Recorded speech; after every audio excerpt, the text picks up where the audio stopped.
Bonjour, bonjour. Alors le thème d'aujourd'hui, c'est comment respecter ses limites.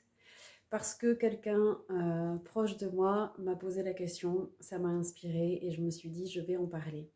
Alors, en fait, c'est compliqué parce que où est-ce que je place mes limites et quels critères je prends en fait pour respecter mes limites et pour les poser. Alors, le critère essentiel va être ses propres besoins. De quoi j'ai besoin? J'ai besoin d'être comment? De me sentir comment? Alors, c'est facile à dire. Donc en fait, c'est parce qu'on ne connaît pas toujours ses besoins, donc ça va être important dans un premier temps d'identifier dans son quotidien, dans la plupart des situations, ses propres besoins.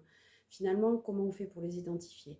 Quand je fais quelque chose qui me donne de l'énergie, qui me met en joie, qui me stimule, finalement, quel besoin je comble? Voilà. Comment je me sens et qu'est-ce que je suis en train de combler qui est important pour moi. Un besoin, il se comble par une action et donc à ce moment-là, on le sent. On se sent en énergie, on sent la joie, on sent les bénéfices. Donc dans votre quotidien, essayez d'identifier les situations dans lesquelles vous vous sentez bien et posez-vous la question, qu'est-ce que je suis en train de combler comme besoin? Qu'est-ce qui est important pour moi que je suis en train de ressentir et de vivre?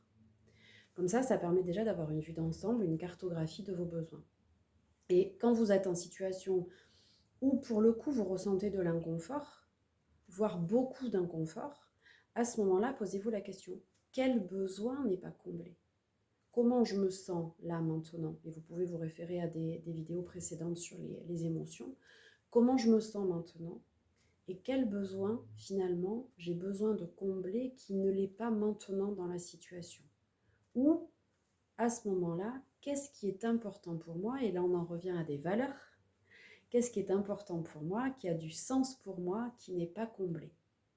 Et à ce moment-là, ça va vous permettre d'identifier ce qui est important pour vous, vos besoins, vos valeurs, donc de déjà mieux cerner votre territoire pour pouvoir savoir à quoi vous dites oui et à quoi vous dites non.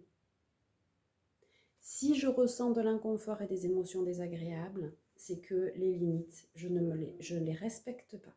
C'est pas forcément l'autre qui ne les respecte pas, il n'a pas forcément l'intention de ne pas les respecter.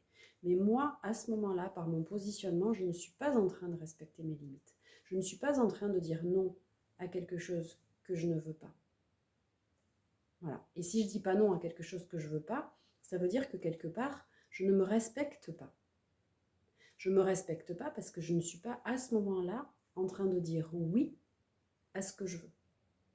Si je ne me respecte pas en ne mettant pas mes limites, en ne disant pas non à ce que je ne veux pas et oui à ce que je veux, si je ne respecte pas mes besoins, mais l'autre, automatiquement ne va pas les respecter.